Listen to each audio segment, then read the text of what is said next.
Ok, det vi står ut på her nå er det litt mørkt. Det er en moské.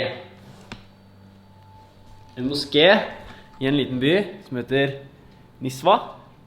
Og jeg er her sammen med Ole Marvin, bestekompisen min. Og vi er nå i en liten by som heter Nizwa. 1,5 time fra en by som heter Muscat, som ligger i et lite land som heter Oman. Og historien bak hvorfor vi er her er vel egentlig at vi har solgt leiligheten vår, vi har solgt bilene våre, vi har solgt vaskemaskinen vår, sofaen, senger, klesskap, egentlig alt som kan fylles i en leilighet. Og nå er vi her. Det eneste vi har igjen hjemme på Hamar, det er alle klærne våre som vi har leid en bod til. De klærne, de ser ikke dagslys før om 4 måneder, fordi det er fakta at vi skal faktisk reise i 4 måneder før vi retter snuta tilbake igjen mot Norge. Men hvordan endte vi opp her? Da tenker jeg at vi må egentlig bare spole tilbake igjen til flyplassen på Gardermoen.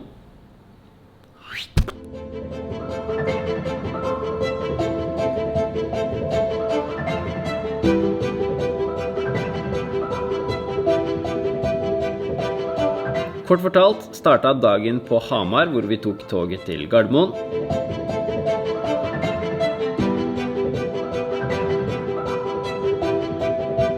Og etter en liten flytur så mellomlandet vi i Istanbul.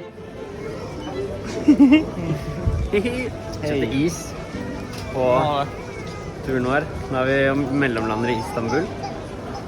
Og nå skal vi til gate 204. Det er den venstre her. Før vi skal videre til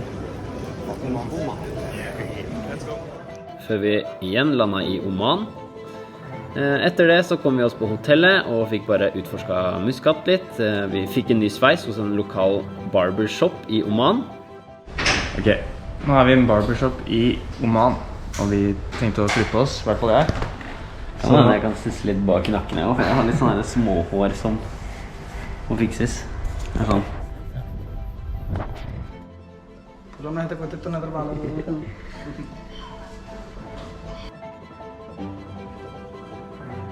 Vi har kjørt masse taxi rundt omkring før vi ordnet oss en Toyota Corolla leiebil med egen radio, hvor vi kunne bestemme helt selv hva vi kunne høre på. Kan vi høre på radio NRK P13 eller sånn P7 Klem eller noe? P7 Klem? Ja. Det her er ikke P7 Klem. Er det ikke det? Det her er P4 er det. P4 er det her. Nei, det er Hedmarkssendingen. Vi har fått sjekket ut mange av de små moskéene som ligger rundt omkring i Oman, hvor de har for eksempel faste bønnetider, sånn 4 til 5 ganger hver eneste dag. Så det er litt spennende.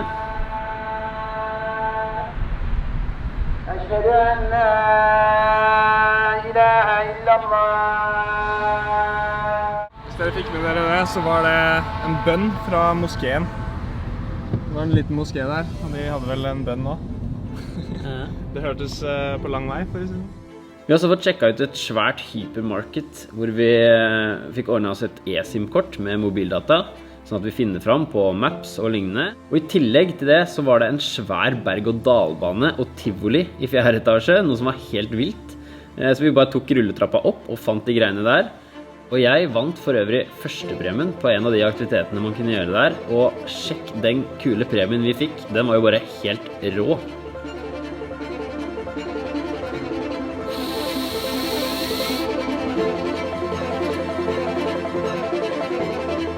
Etter det så feiret vi med en svær milkshake med Oreo og kjeks på en av de lokale iskrembutikkene på det svære kjøpesenteret.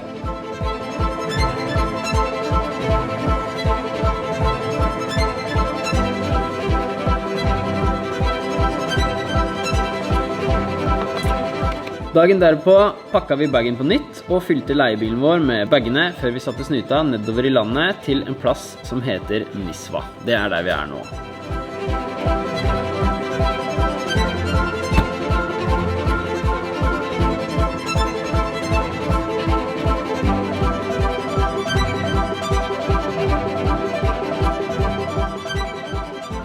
Mitt førsteinntrykk av det landet her er vel egentlig så langt veldig bra. Nå kommer jo vi fra Norge i sånn februar-mars med mye snø og minusgrader i Norge, så det at vi liker varmen her, det ikke noe overraskelse. Men alle folka her, de så hyggelige, de ønsker oss velkommen, spanderer mat på oss, hjelper oss med reiseruter og bare tar oss så godt imot.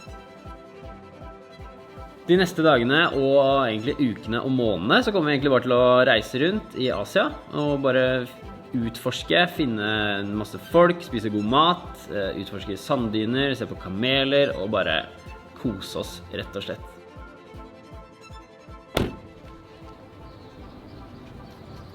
Ok, nå vi her. Nå må vi bare finne ut hvor vi skal da.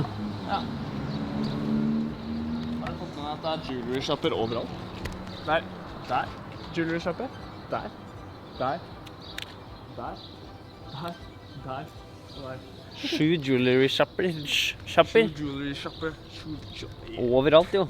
Så fremtiden til den kanalen her vil jeg vel egentlig si jeg kommer til å dele videoer fremover, som kommer til å være litt annerledes fra det jeg har gjort tidligere, hvor jeg for eksempel ikke kommer til å legge så mye vekt på at det skal være superfancy redigering, men jeg tenker heller at nå det bedre at jeg bare får lagt ut videoer og får laget mine egne minner som jeg kan gå tilbake til senere og se på. Så i stedet for å samle opp store harddisker med masse innhold nå, så tenker jeg heller, jeg legger det ut på YouTube, så kan jeg få se på det senere, og dere kan få se på det, og vi kan sammen ha det som en felles videobank med alt det innholdet jeg kommer til å lage. Vi kommer til å møte masse kule folk, vi kommer til å spise masse god mat, og jeg kommer til å dele alle de inntrykkene jeg får med dere, så hvis dere har lyst til å følge med på det, så det bare å følge med videre, og dette her kommer til å bli skikkelig kult. Og jeg gleder meg masse, og det gjør Ole Marvin også. Så dette blir kult, følg med, så snakkes vi senere.